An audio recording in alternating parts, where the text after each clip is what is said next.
There was a ballot that was rejected first. Live mula sa GMA Network Center, ito ang 24 Oras.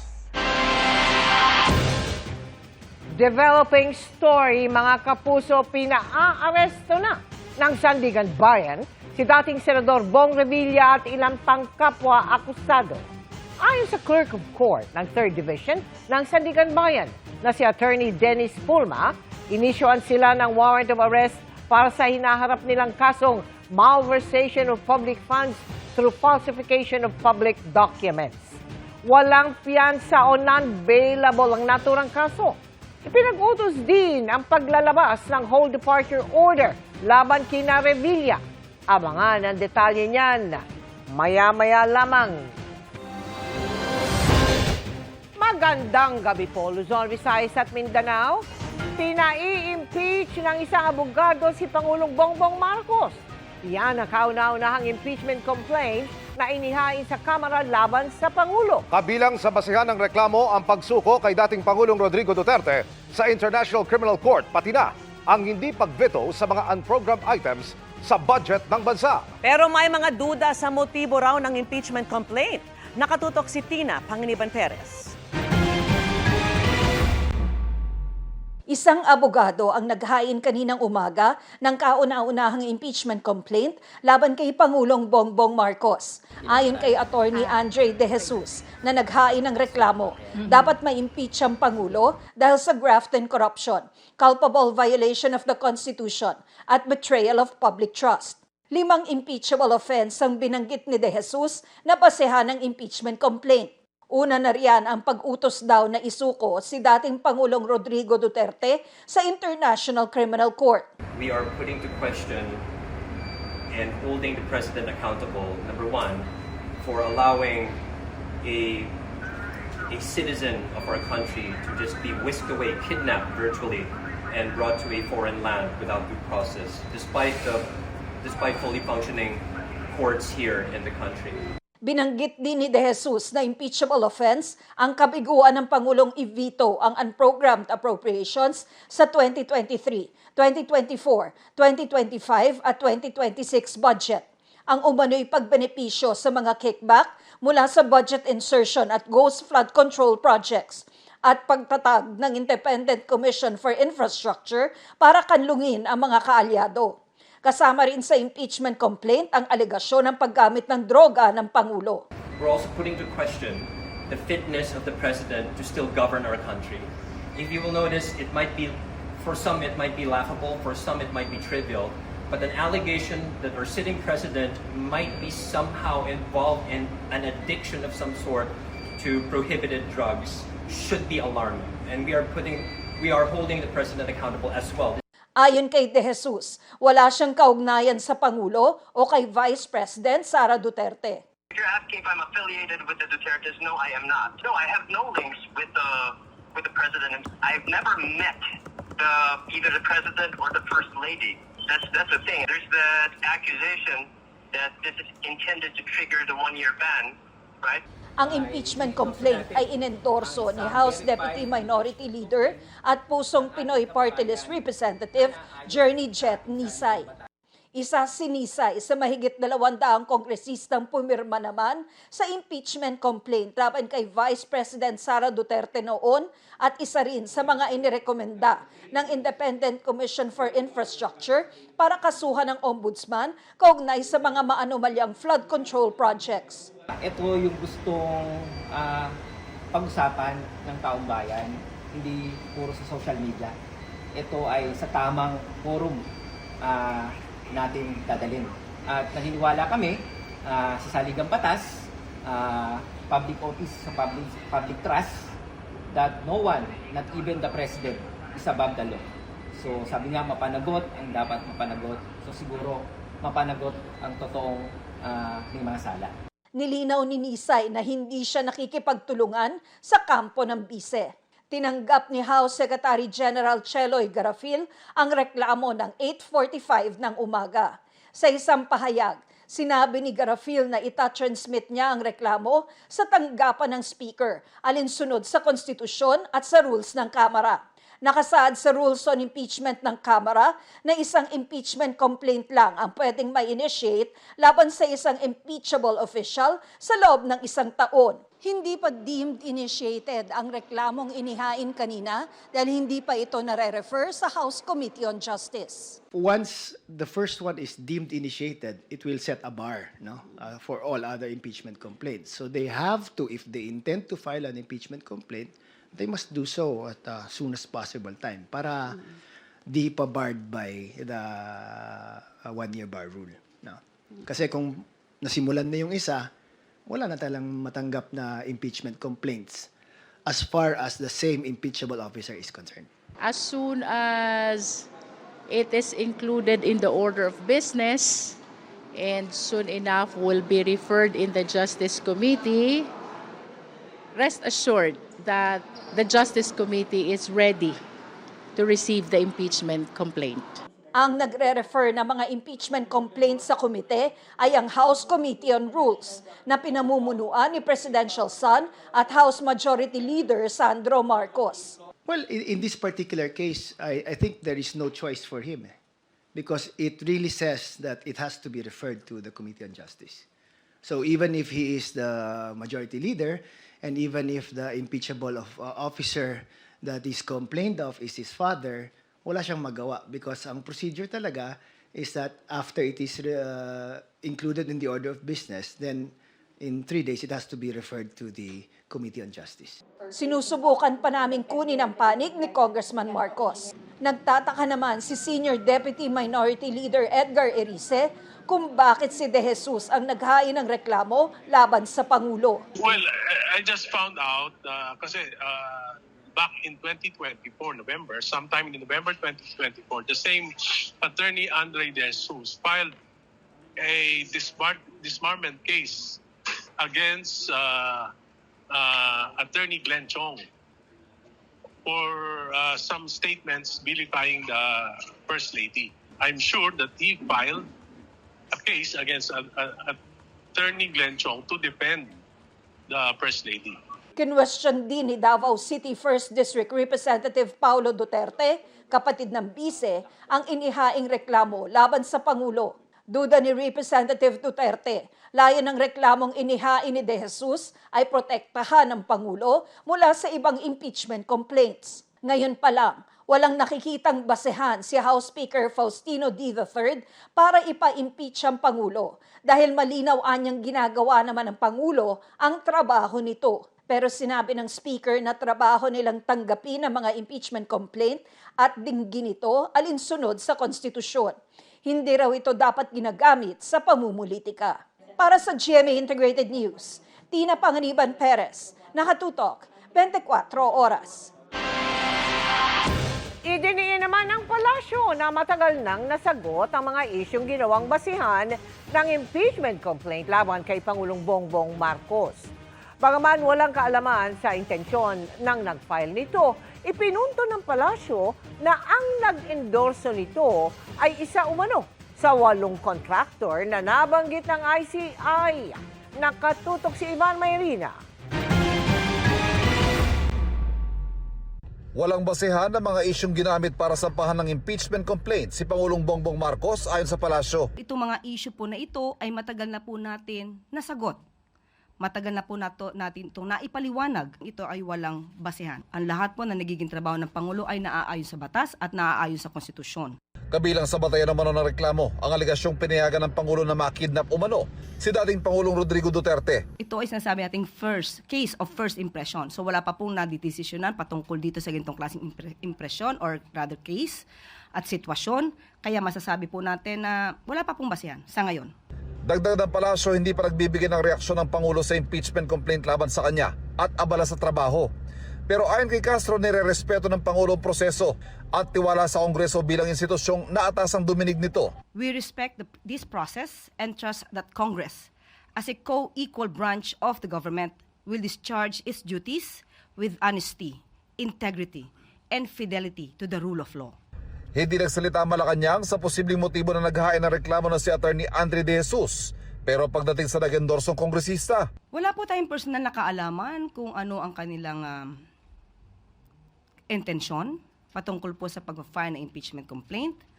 Ang atin lamang pong nalalaman sa ngayon ay ang party list na nag-endorse ay isa sa 8 na contractors na nabanggit ng ICI. Para sa GMA Integrated News, Ivan Mayrina, nakatutok, 24 oras. Kaugnay sa sinabi ni Erice, ang sabi ni De Jesus, ginamit lang daw niyang halimbawa mga pahayag ni Attorney Chong laban kay First Lady sa disbarment case. Hindi raw niya kinatawan o pinagtanggol ang First Lady.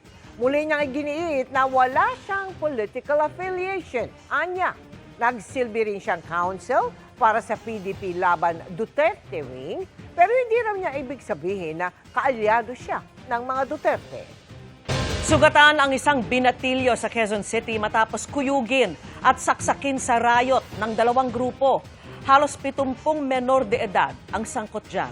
At nakatutok si James Agustin.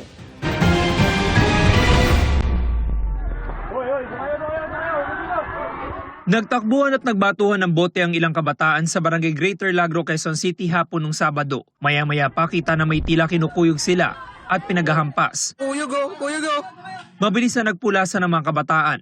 Ang naiwan sa damuhan, isang dugoan na 16 anyos sa lalaki na nasaksak umano sa gitna ng riot. Isinugod sa ospital ang biktima na nagtamo ng saksak sa kamay, likod at tagiliran. Kasalukuyan pa siya nagpapagaling. Ayon sa pulisya, sangkot sa riot ang 2 grupo ng mga kabataan. Ang pinagmulan ng away nila, tuksuhan, and then previous sa grudge din ng mga gang nung dalawa, doon sila nagpang-abot sa Neapolitan. Doon yung parang naging meeting place nila. Kasi tinignan din namin yung mga cellphone, meron silang GC kung saan sila magtatagpo. Inibitahan sa police station ang 67 kabataan na kasama sa riot. Karamihan sa kanila ay lalaki, habang 4 ang babae. Ang kanilang mga edad 11 hanggang 16 anyos. Some are residents of Quezon City and some are residents of Caloocan. Pinatawag namin yung kanilang mga magulang and then ang intervention natin na ginawa, turnover namin sila sa barangay para sa social intervention din. Sa tulong ng saksi, natukoy ang pagkakakilanlan ng 2 sospek na kapwa 16 anyos. Patuloy pa silang hinahanap ng pulisya. Sa ospital, ipinakita sa biktima ang larawan ng isa sa mga sospek na positibo niyang kinilalang sumaksak sa kanya. Sasampahan ng mga sospek na reklamong frustrated homicide. Malaking bagay kasi yung responsibilidad ng magulang na tiyakin kung sinong mga kasama nila, mga kaibigan.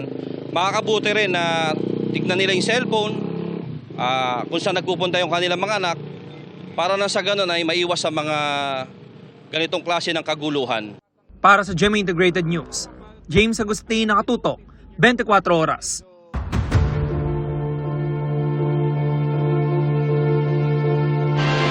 Bago ang paglalabas ng arrest warrant, iniraffle ng Sandigan Bayan sa iba't ibang dibisyon nito ang mga kasong inihain laban kay dating Senador Bong Revilla at ilang dating opisyal ng DPWH Bulacan.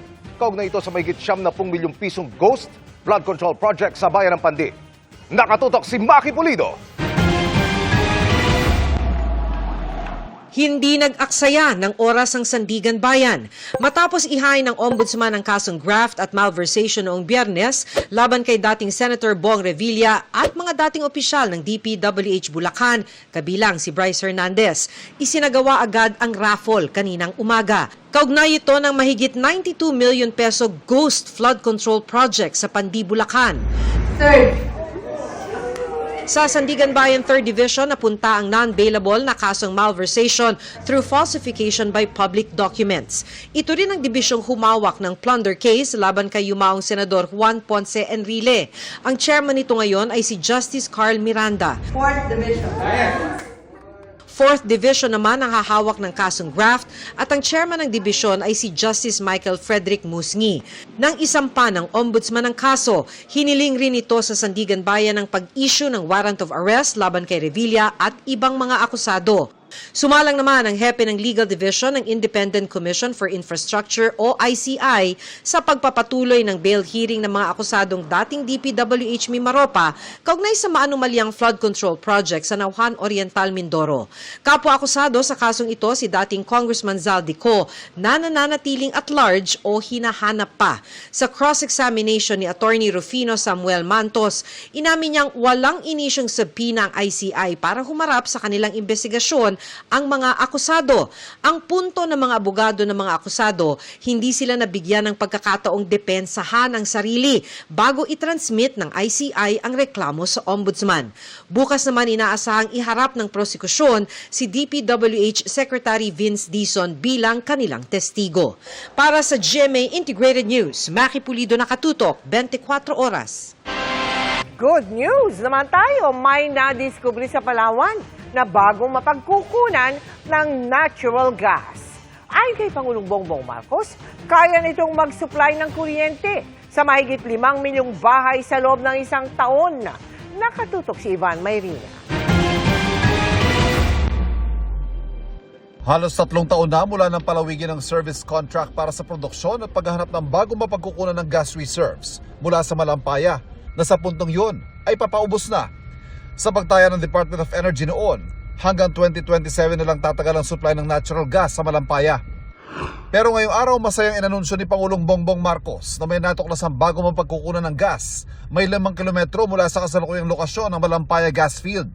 The MAE-1 is estimated to contain around 98 billion cubic feet of gas in place. Katumbas nito ang halos 14 na bilyong kilowatt-hour ng kuryente sa isang taon. Ibig sabihin, makakapag-supply ito ng kuryente sa mahigit 5.7 milyong kabahayan, 9,500 na gusali o halos 200,000 paaralan sa loob ng isang taon. This helps Malampaya's contribution and strengthens our domestic gas supply for many years to come.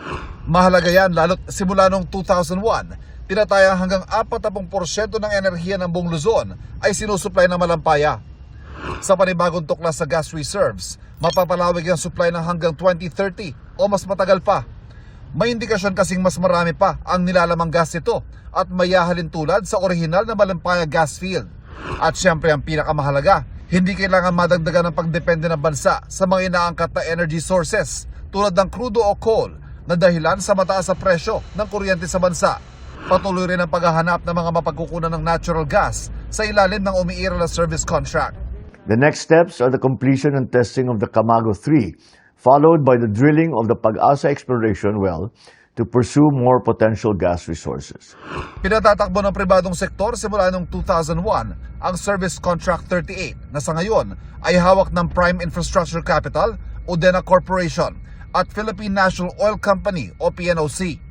Hanggang nitong 2023, umabot na rin sa 370 billion pesos ang nakolektang royalties ng gobyerno mula sa operasyon ng Malampaya gas field. Para sa GMA Integrated News, Ivan Mayrina, nakatutok 24 oras. Happy Monday, chikahan mga kapuso! Sending good vibes sa Coco Festival ng San Pablo, Laguna. Ang cast ng upcoming Kapuso Afternoon series na Apoy sa Dugo. Ang hitik sa energy na performances nila, tinapatan naman ng sweet treats at savory dishes ng mga taga San Pablo. May report si Diane Localiano ng GMA Regional TV. Kung may pistang tunay na nagpapakita ng tatag, saya at pagkakakilanlan ng isang lungsod, iyan ang Coco Festival ng San Pablo City, Laguna. Hindi lang ito simpleng pista para sa mga San Pableño, dahil bida rito ang pananampalataya, kultura at pagiging malikhain nila.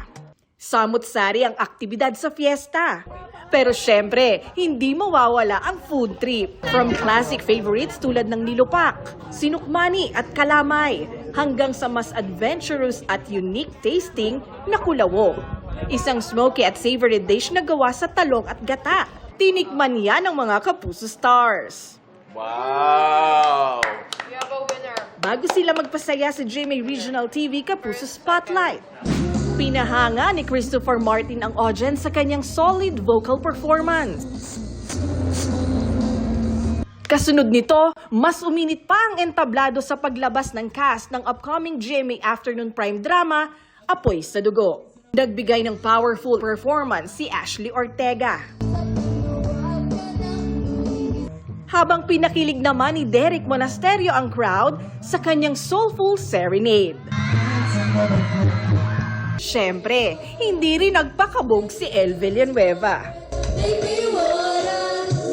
Ito yung first regional show ko ng 2026. So excited ako na nag-perform kanina. Tsaka dami tao, sobrang dami tao. Grabe, sobrang taas po ng energy ng lahat ng mga tao at nakakamiss rin makifiesta. Sobrang saya at sobrang ilang beses na rin kasi ako nakarating ng San Pablo at masabi ko na parang bago pa rin talaga yung pag-welcome nila sa akin. Ramdam na ramdam ko yung piyesta at saya ng bawat isa dito. Maraming salamat po sa pag-imbita sa amin. Happy Coco Festival! Mula sa GMA Regional TV at GMA Integrated News, Dayan Luceliano, nakatutok 24 oras. 2 bangkay ang natagpuan sa Albay pero posibleng walang kinalaman sa Bulkang Mayon at sa nagdaang bagyong Ada ayon sa mga otoridad. Patuloy na umiiral ang Alert Level 3 dahil sa bulkan kaya 4,000 individual pa ang nasa evacuation center. At nakatutok live si Oscar Oida. Oscar. Yes, Vicky, pagkabagot at matinding pangamba sa kanilang kabuhayan. Yan ang nararamdaman ngayon ng mga evacuees 2 linggo matapos silang ma-evacuate bunsod ng pag-aalboroto ng Bulkang Mayon. Isa si Jessa sa mahigit 1,000 pansamantalang nananatili sa evacuation center dito sa Barangay San Jose sa Malilipot, Albay, bunsod ng pag-aalboroto ng Bulkang Mayon. Ligtas at sapat anya ang supply ng pagkain, kaya labis daw ang kanilang pasasalamat. Pero ipinag-aalalan nila ang mga kabuhayang iniwan nila sa kanilang lugar sa Calbayog na nasa loob ng 6 na kilometrong permanent danger zone. Kaya kung kakayanin, bumabalik-balik pa rin sila sa kanilang lugar. Kawawa po yung mga hayop, walang magpapakain. Siyempre, mamamatay sila pag hindi sila pinakain. Kawawa yung mga kabuhayan namin, sir. Nangangamba rin sila sakaling tumaas pa ang alert level. Baka hindi na kami paakyatin. Ano na kami, pagbabawalan na. Kanina, nagsagawa ng konsultasyon sa pangunguna ng Kapitolyo para alamin kung paano makatutulong sa kanilang kabuhayan. Ayon sa Provincial Disaster Risk Reduction and Management Office, nasa mahigit 4,000 individual o nasa mahigit 1,000 pamilya pa ang nananatili sa 17 evacuation centers sa buong Albay. Sa ngayon, nananatili sa Alert Level 3 ang Bulkang Mayon. Patuloy ang magmatic unrest at posibleng mapanganib na aktibidad. Meron pa rin siyang tendency to escalate. So, naandyan pa rin yung ating pagmamanman dahil nga dito sa intensity na sinasabi nila na pwede pa rin siyang tumaas. Bukod sa pagbuga ng lava dome at lava flow, kasabay ng volcanic earthquakes, pagguho ng bato at uson, nakikita pa rin ang banag o crater glow sa tuktok ng bulkan, palatandaan ng aktibong magma malapit sa ibabaw. Pinag-iingat din ang publiko sa pag-agos ng lahar, lalo na kung may malakas na pag-ulan.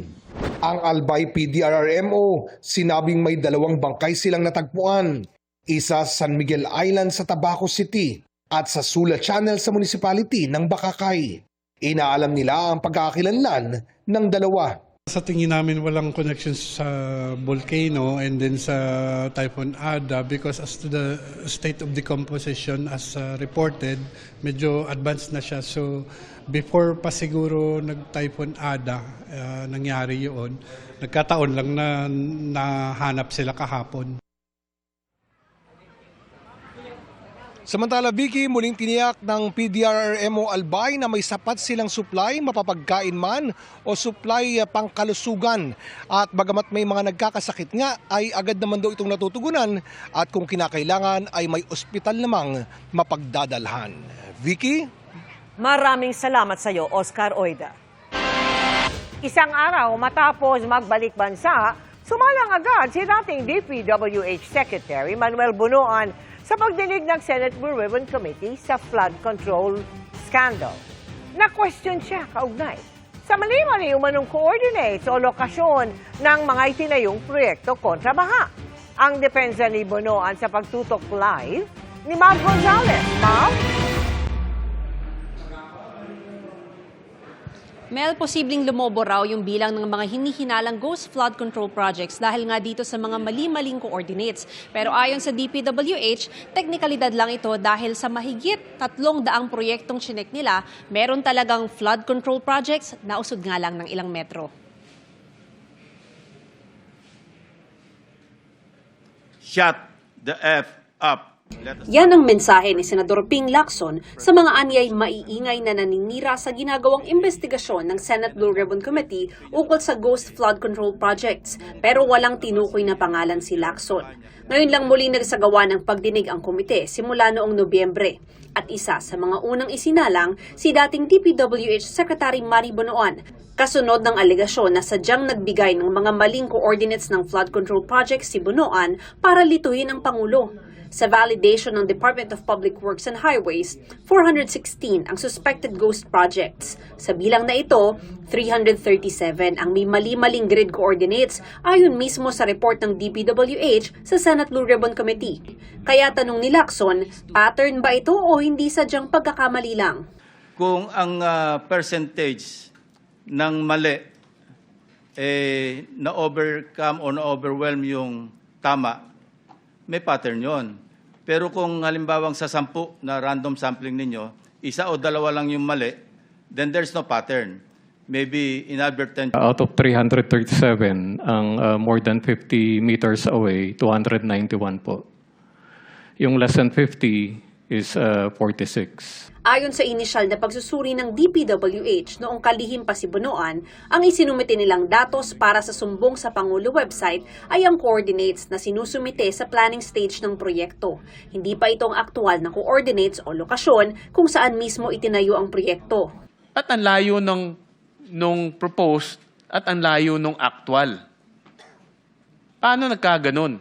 We will have to investigate. Ngayon po, Mr. Chair, doon po sa tanong nyo kanina, kung yun po ba ay sinabit deliberately, of course, ayaw po namin, we're not in the position to answer that. Meron po kami dinidevelop na app. No? Ito na po yung unified application wherein the coordinates from the planning stage and the coordinates for the actual ay isang mapa na lang po yung ginagamit.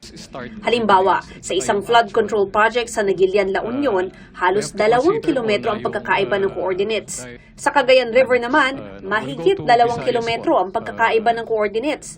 Ayon kay Lacson, kung mali-mali ang coordinates na sinumite, posibleng lumobo ang bilang ng ghost projects kahit may nagawa naman talaga. Kasi pag pinuntahan yung grid coordinates na mali, wala makikitang project, ire-report na ghost. Yun po ang nangyari dito sa initial field validation natin.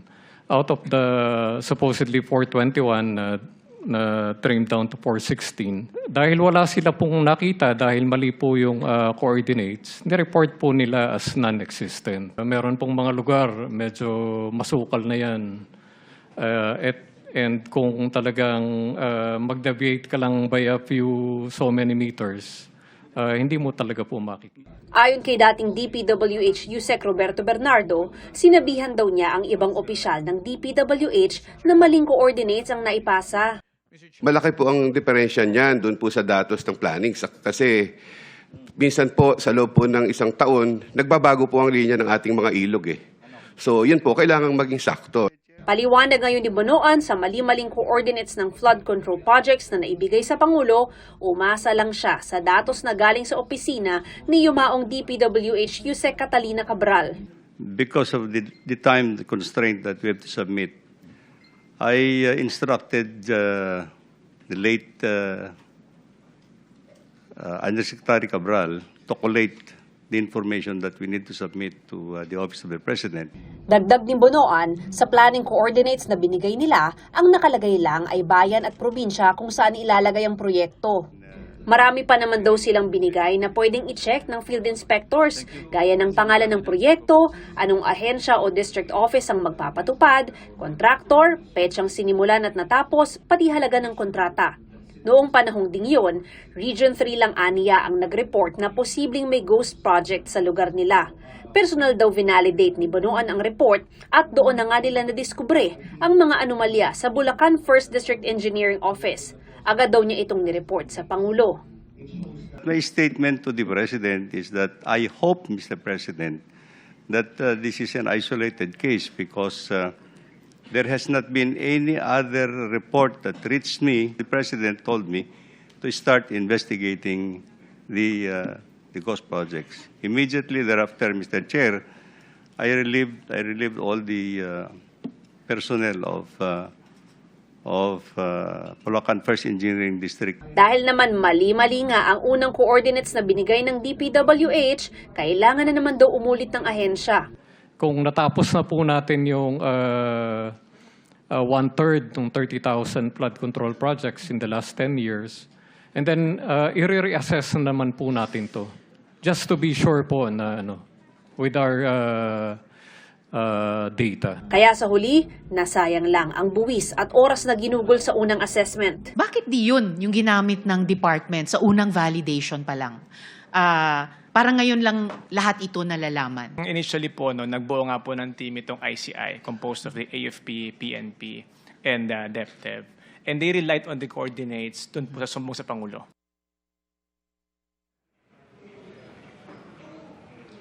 Mel, 6 na oras na at nagpapatuloy pa rin ngayon yung pagdinig ng Senate Blue Ribbon Committee. Samantala, pinayagan naman na ng komite na ibigay yung kustodiya ni dating Bulacan 1st District Engineer Henry Alcantara sa Department of Justice dahil dito nga siya nakadetain sa Senado matapos ma-cite in contempt mula pa noong Setyembre. Mel? Maraming salamat sa iyo, Mav Gonzalez. Mga kapuso, update naman tayo sa Bagyong Ada. Humina na yan habang unti-unting lumalayo, kaya ibinaba na rin ng Pag-asa ang lahat ng wind signal. Huling namataan ang sentro ng Bagyong Ada sa layong 465 kilometers. Silangan ng Kasiguran, Aurora. Ayon sa Pag-asa, posibleng magtuloy-tuloy na ang paglayo nito sa Luzon. Maaari ring lalo pa itong humina mula tropical depression ay maging low pressure area na lamang dahil pa rin sa malamig at tuyong hanging amihan. Hindi na ganoon kalaki ang magiging epekto nito sa bansa maliban lamang sa mga lugar na mahahagi pa rin ng trough o yung bahagi ng mga kaulapan ng bagyo. Posible ring magpaulan ng amihan kasabay ng bagyang paglamig ng panahon.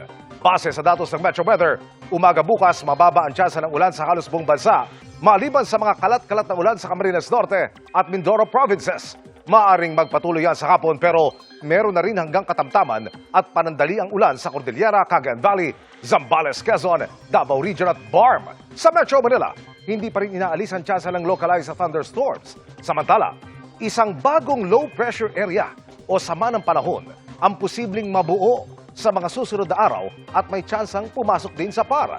Ayon sa Pag-asa, maaring lumapit din yan sa silangan ng Visayas at Mindanao. Pwede pa itong magbago kaya tutok lamang sa updates.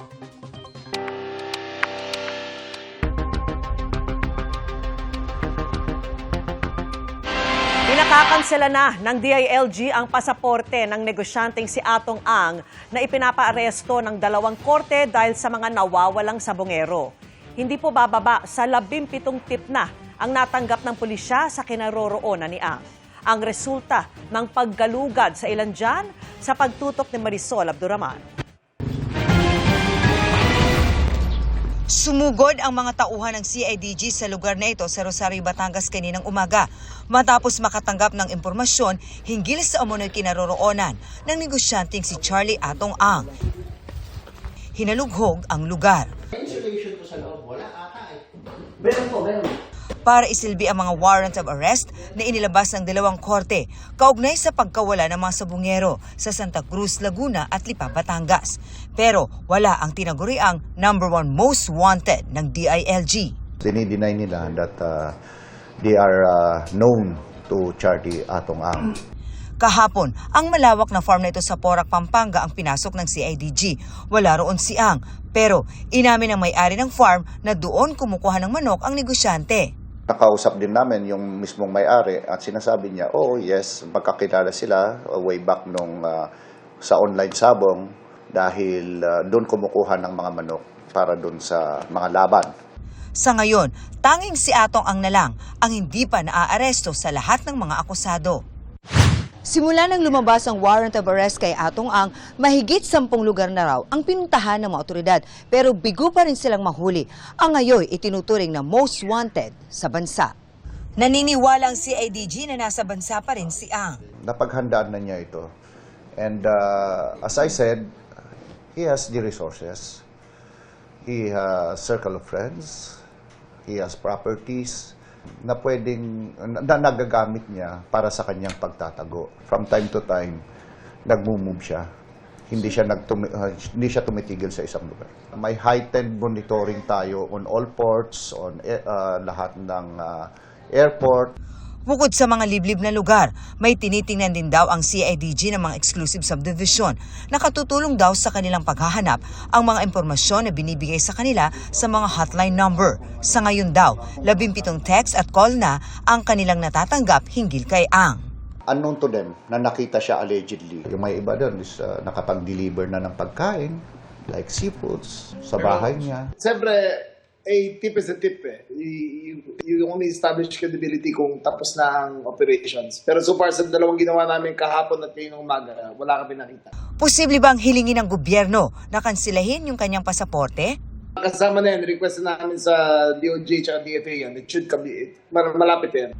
Para sa GMA Integrated News, Marisol Abduraman, nakatuto 24 oras.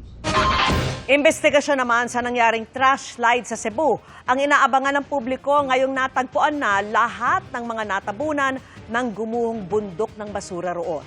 Nakatutok si Luan May Rondina ng GMA Regional TV.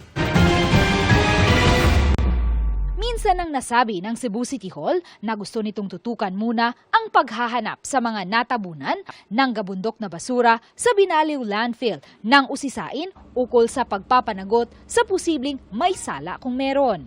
Kahapon, halos 10 araw mula nang mangyari ang trash slide, na-recover alas 5:41 ng madaling araw ang huling biktimang na-trap sa gumuhong estruktura ng Prime Waste Solution. 36 lahat ang nasawi, 18 ang nasugatan at wala nang nawawala. Pero limitado pa ang pahayag ng City Hall sa investigasyon. Sabi lang ni Mayor Nestor Archival, suportado nito ang investigasyon ng Department of Environment and Natural Resources o DENR upang matukoy kung sino ang nararapat managot sa sinapit ng mga biktima. If there would be an investigation sa DENR, mukuyog kanila. Sinubukan ng GMA Integrated News na makapanayam ang alkalde para sana sa karagdagang impormasyon sa Binaliw trash slide. Pero nag-abiso ang tanggapan ng PIO na bukas na ang press con. Tinututukan din ng pamahalang lungsod, katuwang ang iba't ibang ahensya ng gobyerno ang pagbibigay ng tulong sa mga naulila na mga nasawi at sa mga apektadong kawani. Pinag-aaralan na rin kung ano ang magiging hakbang matapos ang 30 araw na palugit na ibinigay ng pamahalang lungsod ng Cebu para pansamantalang makitapon ng basura sa bayan ng Konsolasyon. 4 na lugar ang kasalukuyang sinusuri na posibleng susunod na tapunan ng basura ng lungsod ng Cebu. Para sa GMA Regional TV at GMA Integrated News, Luan Merondina, nakatutok 24 oras. Malaking milestone para sa P-pop community dahil isang grupo na naman ang matagumpay na nakapag-concert. Yan ang first one na grateful sa fans na dumayo pa mula sa iba't ibang lugar. Makichika kay Aubrey Carampel. All-out energy ang ibinigay ng P-pop group na First One sa kanilang all-in finale concert kagabi sa Quezon City.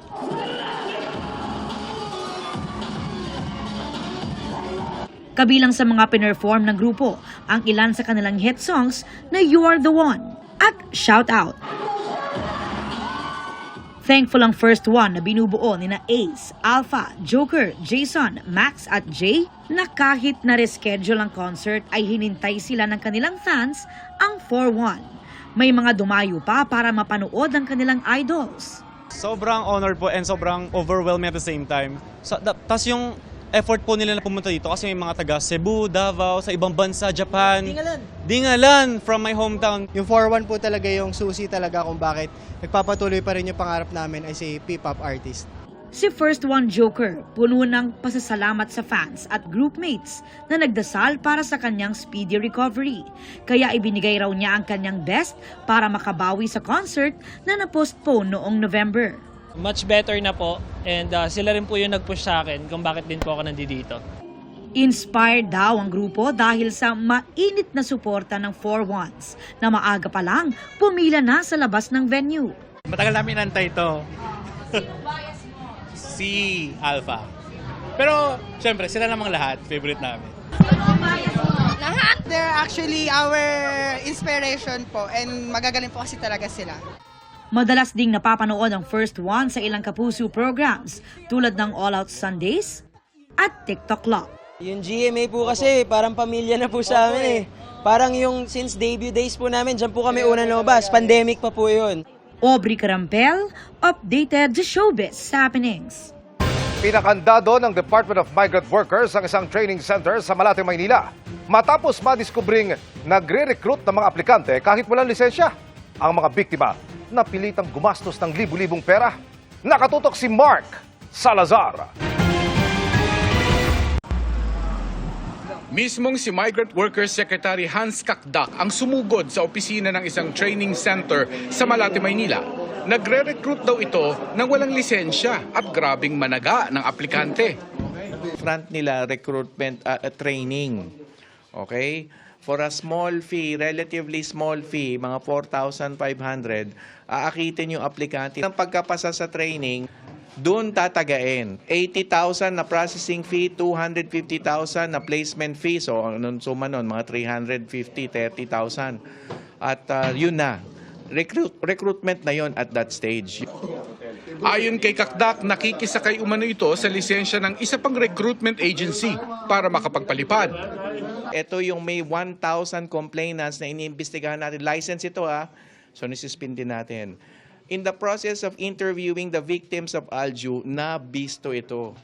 Paano pala makaakit ng aplikante, ng biktima ang Alju is through this entity. Kahit sa pangalan magkaiba, posibleng mga dami yan o magkaka-interlock yan in terms of their directorate. So we will still find out, we'll dig deeper into this.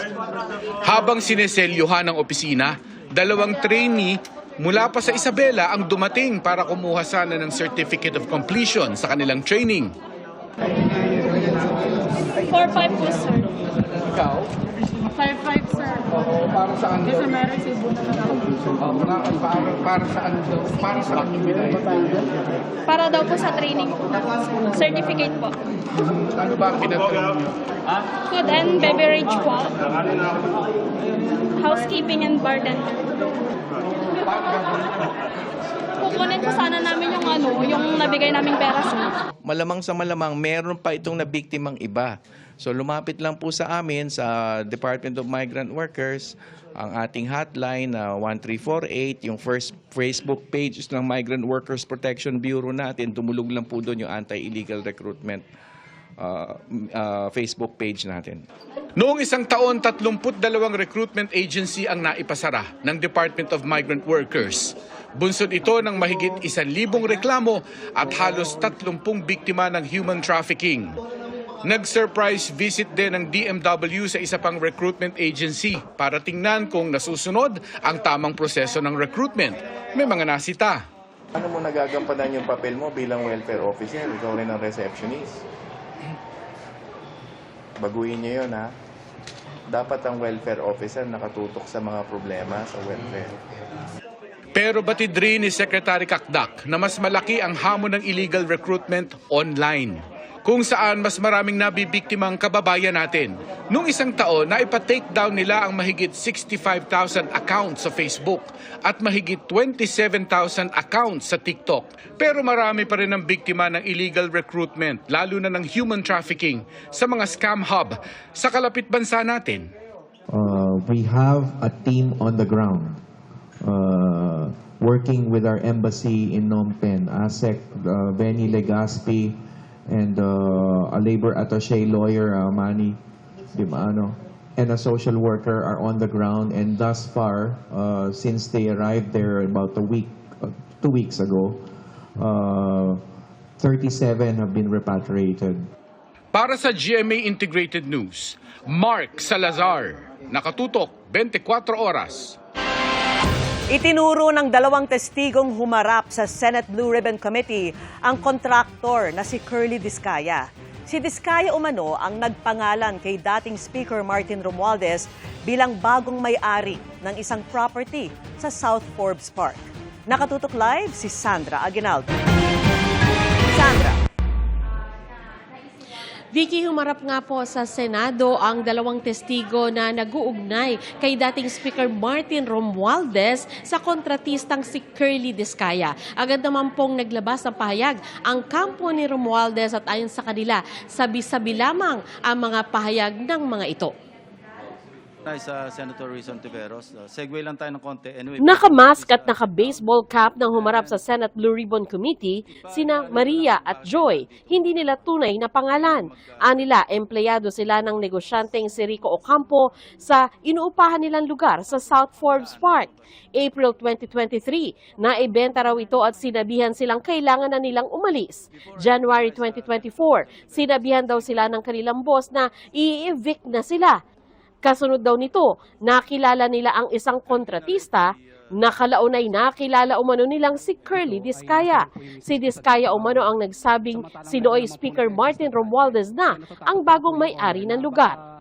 how long did you talk to Mr. Discaya? It's less than 5 minutes po, pero kasi natandaan namin siya because he was the one manning the people. And he also mentioned to us na contractor ako dito eh. Meron din kaming deadline. And then we both asked, baka pwede po namin pakiusapan yung may-ari, yung bagong nakabili ng bahay. And then he also mentioned that si Romualdez ang nakabili. Tinanong ni Lacson sa dalawang testigo kung kaya nilang ituro ang contractor na tinutukoy nila. Pareho kayo na ina-identify nyo na siya mismo yung kaharap ninyo na sinasabing ang may-ari ng bahay, si Speaker Romualdez, at kailangang umalis na kayo? Kindly answer, use the microphone. Tama po yun. Tama po, sir. Pero pumalag si Discaya. Your Honor, okay lang po ba tanggalin nila yung face mask nila? Kasi sa totoo lang po, talagang hindi ko sila naaalala kahit sa panaginip ko na naginip ako ng bangungot. It's not for you to identify them, it's for them to identify you. No? Your Honor, wala po kasi ang maalalang transaction. Well, what we are establishing here is the fact that there are two witnesses present here under oath na sinasabing nagpunta ka doon at nine-name drop mo, totoo man o hindi, si Speaker Romualdez na siya nagmamay-ari, bagong may-ari. Sinang-ayunan ng Department of Justice si Lacson na hindi kailangan mag-alis ng takip sa muka ng dalawang witness sa ngayon. Giit naman ni Discaya. Kahit ni minsan po, hindi pa po ako nakakapasok sa South Forbes Park. Hindi ko pa nga alam kung anong mga uri ng mga bahay meron doon. So, malabong-malabo po talaga at wala po akong inuutusan na kahit sinong broker. Sa pagtatanong sa witness, lumabas na ang nasa deed of sale ay ang Golden Pheasant Holdings Corporation. Sa isang statement, sinabi ng kampo ni Romualdez na ang aligasyon ng dalawang witness ay logically and physically impossible dahil sinabi na raw ni Discaya na hindi ito kailanman nakapasok sa South Forbes Park, kaya imposible raw na may nakausap siyang sino man doon. The claims come solely from the staff of an evicted tenant, unsupported by any document, while Martin Romualdez's name appears in no deed, contract, or payment record related to the property. There is no evidence, only hearsay and possibly perjured statements, and therefore nothing to answer. Humarap din sa pagdinig si dating DPWH Region 4B Regional Director Gerald Pacanan na pinuna ng mga senador dahil may takip ang mukha nito. Bakit po kailangan naka-hood kayo at saka nakatakip? Yes, Mr. Chairman, because this might set a precedent for all other witnesses we will call here. They will request that their faces be covered. He is a public government employee. Bakit siya nagtatago? For my protection po. And security po. Pero hindi umobra sa mga senador ang katwiran ni Pacanan. That is the ruling of the chair. Kindly expose your face. Si Pacanan ay nakakulong ngayon matapos kasuhan ng ombudsman sa Sandigan Bayan kaugnay sa flood control project sa Nauan, Oriental Mindoro. Naging matipid na ang pagsagot ni Pacanan sa tanong ng mga senador at paulit-ulit na nag-invoke ng right against self-incrimination. Natanong naman ni Senador Rodante Marcoleta ang tungkol sa restitution o pagbabalik ng mga naibulsang pera ng ilang personalidad. Hindi raw kasi ito dapat gawing kondisyon para maging state witness ang isang tao, sabay tanong kung may hiningiring ganito ang Department of Justice kay Diskaya. Ano sabi nila? Magkano daw? Ako po, hindi ko po masabi kung magkano po. Kasi para sa akin po, parang kami po ang nanakawan. Parang ibig sabihin, parang modern day na pagnanakaw, ibig sabihin yung nakaw ba? Siya pa ang magbibigay ng pera dun sa ninakawan niya, parang ganun. Pinaalala naman ni Senadora Riza Ontiveros ang pangako ni Diskaya sa Senado na isusumite ang ledger ng mga proyekto nila, maging mga joint venture projects. Your Honor, nung nakalabas po ako, Your Honor, nung nakaraan po, ay hindi po kami pinapasok halos ng mga taga City Hall. Kasi po yung mga taga City Hall po, pinasarado po nila yung office namin. Kasi po, nirevoke po nila yung business permit po namin dahil sa kakulangan po ng occupancy permit. Ngayon po, wala na po kaming empleyado. Lahat po sila ay iniwan na po kami o yung iba po ay separated na po kasi sarado na po yung kumpanya namin. Parang kanina, lahat po tayo physically naghitla dun sa sinabi ni Mr. Diskaya na parang sila pa yung nanakawan. I would like to request the good chair to please reiterate yung utos ng komite kina Mr. Diskaya. I-submit yung ledger na sinabi ni Ms. Diskaya noon, meron sila ng mga proyekto pati joint venture projects mula 2016 hanggang 2022. Huwag po nilang sisisihin ang City Hall.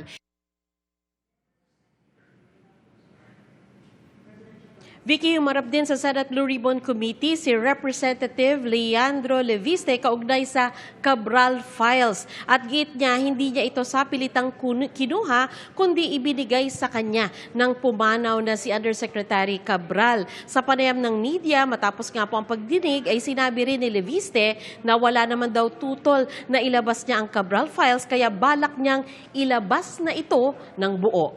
Yan muna po ang pinakahuling ulat mula dito sa Senado. Vicky? Maraming salamat sa iyo, Sandra Aguinaldo. Balitang sports naman tayo mga kapuso. Ngayong linggo na magbubukas ang Women's Volleyball Tournament ng NCAA Season 101. Unang maghaharap ang defending champions na Benilde Lady Blazers laban po sa Mapua Lady Cardinals. 5-beat victory ang target ng Lady Blazers ngayong season. Sunod namang maglalaban ang Season 100 finalist na Letran Lady Knights kontra sa Arellano Lady Chiefs. Sa Biyernes, January 23 na, ang opisyal na pagsisimula ng torneo. Una ito sa ilalim ng bagong format na ginamit din sa basketball kung saan hinati sa mga grupo ang bawat koponan. Personal na ininspeksyon ni Pangulong Bongbong Marcos ang ilang proyekto sa Western Visayas, kabilang ang pinalawak na Antique Airport. Mas pinalaki, pinaganda ang passenger terminal building, pati ang rampa nito na kayang mag-accommodate ng 4 na jet aircraft ng sabay-sabay. Ininspeksyon din ng Pangulo ang rice processing system sa Barangay 5 sa bayan ng Hamtik. Layunin ng proyekto na palakasin ang post-harvest operations ng mga magsasaka at masigurong sapat ang supply ng bigas, ayon sa Department of Agriculture. Binisita rin ng Pangulo ang Sumag Water Treatment Plant sa Murcia, Negros Occidental. Sabi ng Pangulo, malaking bagay ang public at private partnership upang maisakatuparan ang pagsusupply ng 15 million liters ng malinis na tubig kada araw sa nasa 25,000 na pamilya sa Bacolod City at katabi pang lugar.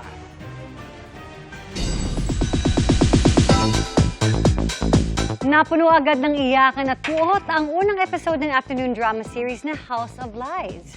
Ayon sa mga bida, sunod-sunod pa ang mga pasabog na dapat abangan sa series. Makichika kay Athena Imperial.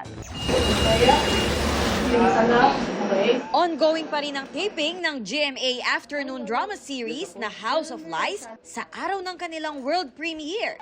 Pero pagpatak ng 3:20 PM kanina, bumitiw muna sila sa shoot at sabay-sabay na pinanood ang first episode ng teleserye. Sobrang nakakatuwa kasi we just shot this in 2 months and then nakita na namin yung kalabasan na nakakaiyak. Ma, Umaatikabo agad ang pag-arte ni na Beauty Gonzalez na gumaganap bilang Marjorie Castillo at Snooki Serna na ina ni Beauty sa series. Sabi nga ng asawa ko, nag-message sa akin, sabi niya, grabe, isang balde yata yung iyak mo sa first day pa lang. Sabi, effective naman daw, pati daw siya naiyak. Ako si Thea. Comeback serye ito ni Chris Bernal na gumaganap bilang ang kontrabidang si Althea Villarreal.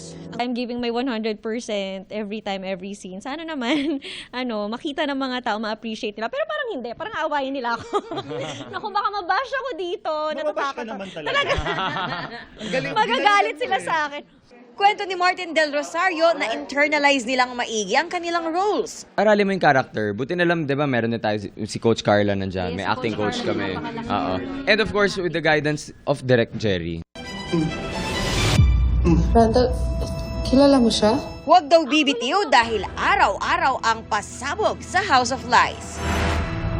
Makikita nila kami third day and kailangan nila abangan yun, yung paglabas ni Paolo pati ni Edward Torrecampo. Actually, lalabas na yung buong Torrecampo family. Sana hanggang sa Biyernes at sa mga susunod pang araw, patuloy niyo pong subaybayan ang House of Lies.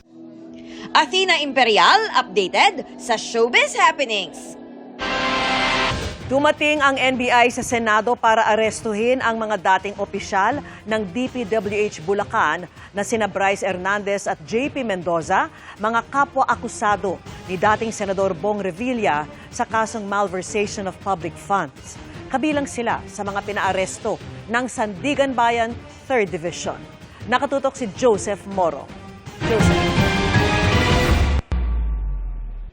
Yes, Vicky, nakantabay nga tayo ngayon dito sa Senado para sa napibintong pag-aresto ng National Bureau of Investigation. Dito sa mga dating opisyal ng DPWH, itong sina Assistant District Engineer Bryce Hernandez at JP Mendoza. Sa mga oras ito ay nasa loob pa sila ng Senado. Sila nga ay mga kapwa-akusado nitong si dating Senador Bong Revilla na sinampahan ng kaso ng Ombudsman sa Sandigan Bayan at kanina nga ay nagpalabas ng warrant of arrest ang korte para hulihin na at ilagay sa pangangalaga o detention ng Sandigan Bayan ang mga akusado. Sa ngayon, ayon sa NBI na nakausap natin, ay mula rito ay dadalhin hindi sa Sandigan Bayan mismo, kundi sa NBI Central Office muna.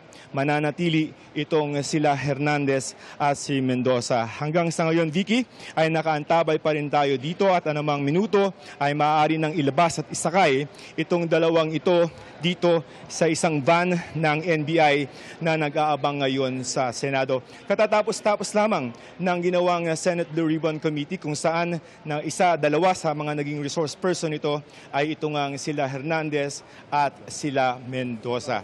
So hanggang ngayon, Vicky, ay nakantabay pa rin tayo, inaabangan natin, pero kinonfirm na, nakausap natin ng NBI na kukunin nila ngayong gabi itong dalawa at dadalhin sa NBI Manila. So pinapakiusapan natin yung mga Surgeon at Arms na ipakita yung pagdampot dito sa dalawa.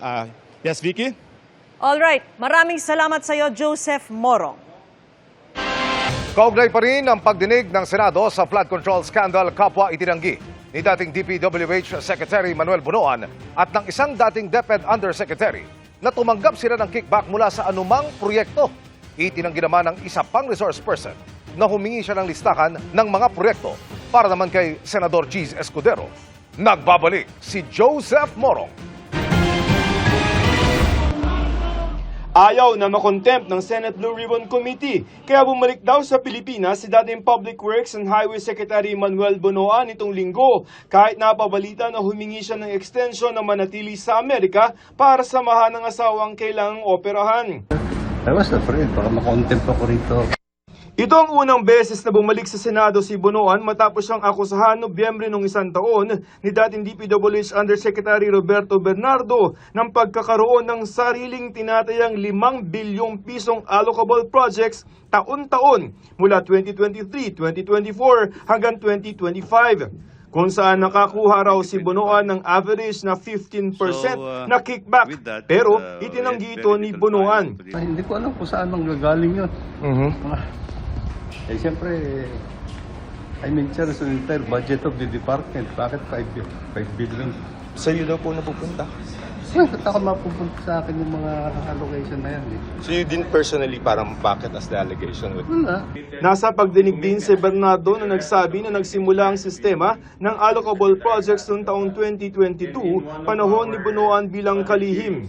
Ang mga allocable projects ay halaga ng mga proyektong inilalaan ng DPWH sa budget nito sa National Expenditure Program o NEP. Ang komputasyon daw nito, ginawa ni dating DPWH Undersecretary Catalina Cabral. Ayon kay Senator Sherwin Gatchalian, lampas 2 bilyong piso ang posibleng nakuhang kickback ni Bunoan. I don't have any allocable amount. Nakakuha kayo ng kickback. Wala po. And the fact is, nandito tayo ngayon dito sa hearing because for the last 4 years, pinabayaan yung nangyayari ito under your watch. Your Honor, as Secretary of the Department, I have general oversight. I have general oversight of all the implementation. Pero kung kasali ho kayo dito sa mga kickback, yung oversight na yan, walang kwenta ho yan. And this is what I deny, Your Honor. Ayon sa Department of Justice o DOJ, may reklamo na ng plunder ang National Bureau of Investigation o NBI laban kay Bunoan, kasama sina dating Senador Bong Revilla, Senador Jinggoy Estrada at dating House Appropriations Committee Chairman Saldi Co. Ayon sa DOJ, ang mga testimonya ni dating DPWH Undersecretary Roberto Bernardo dito sa Senado ay magagamit nila sa kanilang investigasyon para malaman kung sino ang dapat kasuhan ng plunder. It's a matter of strategy. I cannot disclose how much it will impact the case, but it's definitely going to be helpful. Nakatakda daw maglabas ng subpoena para sa preliminary investigation na gagawin ng DOJ. Itinanggi naman ni dating Department of Education Undersecretary Traigiv Olayvar ang paratang ni Bernardo na kumubra siya ng mga kickback galing sa mga proyekto umano ni dating Senador Sonny Angara at umano'y 2.85 billion pesos non-program appropriations para umano sa isang executive secretary. Pati na ang umano'y pag-endorso niya kay Carlina Villa na aide ni dating Senador Nancy Binay. I deny those allegations. Wala pong katotohanan, Mr. Chair, Your Honor. Lahat po from the communication to nag-deliver to kay ES daw po na wala naman po akong personality kay Executive Secretary. You're telling this committee that Mr. Bernardo is a liar. Dun po sa allegation niya sa akin, yun lang po yung kaya ko pong sagutin. Yes, that he is lying. Opo. Si Maynard Nuna inakusahan naman ni Bernardo na humingi ng listahan ng mga proyekto para kay Senator Francis Jesus Cordero. Itinanggi rin ang paratang ni Bernardo. I absolutely deny all the allegations made by Yusek Bernardo.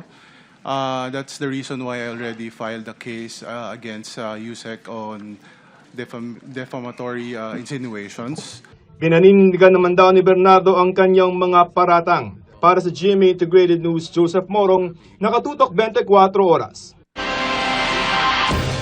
At yan ang mga balita ngayong Lunes. Ako po si Mel Tiangco. Ako naman po si Vicky Morales para sa mas malaking misyon. Para sa mas malawak na paglilingkod sa bayan, ako po si Emil Sumangil. Mula sa GMA Integrated News, ang News Authority ng Pilipino.